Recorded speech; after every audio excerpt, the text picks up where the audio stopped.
Today we are going to be talking about a stock that has absolutely exploded over the last year, and that stock is Palantir. In this video, we are going to take a look at their most recent announcements, break down why the stock keeps getting so much attention, and then go over what it would actually take for Palantir to reach a certain price target in this year 2026 from here. So if you enjoy the video, drop a like down below, and if you want to see more content like this one, make sure to subscribe. Palantir is one of those names that has turned into a full-blown battleground stock. It is the kind of company people either love or absolutely cannot stand, and that alone tells you how much attention it's getting. The stock is trading right now at around 156.54, with a consensus analyst of around 183.73, and the spread across Wall Street is still huge. Some analysts are still higher, while others are much more cautious. That wide range tells you this is still one of the most debated names in the market. And what makes Palantir so interesting is that the business is not just about one product, one customer, or one niche. This is a company that sits right at the intersection of AI, software, defense, and enterprise data platforms. And that gives a very unique story in the market because it is not just being treated like a normal software name, it is being treated like a strategic AI infrastructure company. And that is a big reason why investors keep circling back to it. Palantir's recent results have also intensified that conversation. In its Q1 2026 report, the company said revenue grew 85% year-over-year, and US revenue grew 104% year-over-year. The adjusted earnings came in at 0.33 per share. And management raised its full year 2026 revenue guidance to 7.66 billion, which is exactly the kind of update that keeps the bull case alive. Now, one of the things that stands out the most to me about Palantir is how much of the company's growth is being driven by the US side of the business. That matters because when people talk about Palantir, they often focus on the big, dramatic narrative around government contracts and defense, but the commercial side is growing fast enough to be a real part of the story too. This is important because it suggests Palantir is not just winning headlines, it is also winning customers. Now here is where things get really interesting. For the analyst's current picture for 2026, it is a mix of caution and enthusiasm.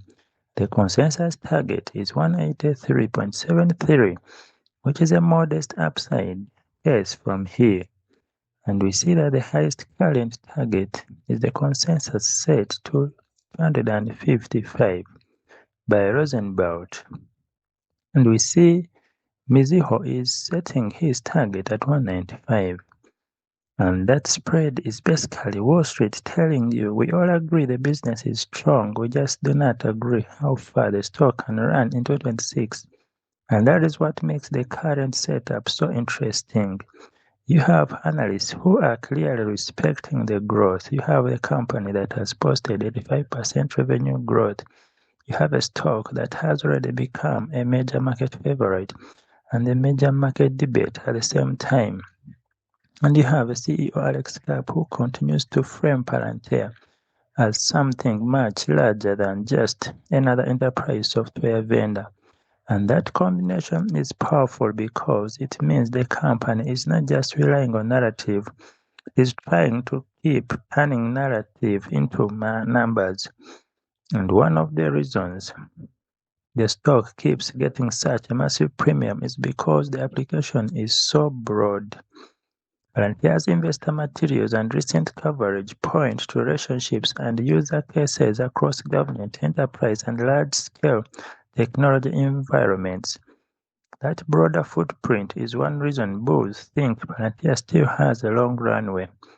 Another reason is that the market keeps seeing strong execution in numbers rather than just hearing a good story. Still, if you are looking at Palantir with a cold eye, you have to acknowledge that the stock is not cheap. The market is already assigning a premium because it believes the business can continue compounding rapidly. That means the company has to keep outperforming. It has to keep surprising people on the upside. It has to keep showing that the AI adoption cycle is still early and still broadening. If it does not, the stock can absolutely keep working. If it does not, the valuation can become a problem very quickly. And to be fair, the latest earnings report gave bulls plenty to work with. Revenue growth of 85% and US revenue growth of 104 guidance raise and adjusted operating margin are not the numbers of a business that is running out of steam. They are the numbers of a business that is still scaling aggressively and still converting hype into actual operating results. That's why the stock keeps forcing people to take it seriously, even if they do not like the price tag. And that is where I want to leave it. Palantir is still one of the most compelling and controversial names in the market. It is the kind of growth profile that makes bulls dream big, but also has the kind of valuation that makes the skeptics very, very uncomfortable. That combination is exactly why it keeps showing up in the headlines. It is a company with a real business, real momentum, and a story that keeps getting bigger. The only question is how much of that story is already priced in. The current analyst targets for 2026 are telling you the market is still split. Consensus of 183.73, Citi of 235, and Rosenbaut of 225, Mizuho of 195, and the high target of 255. This is not a sign of a finished story. That's a sign of a stock that is still in the middle of a huge argument. So with all that said, I hope you enjoyed the video. If you did, please drop a like below. And if you want more videos like this one, make sure to subscribe. And as always, do your own research. Think for yourself and do not buy a stock because somebody talked about it.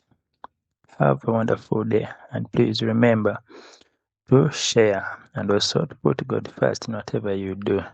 See you then.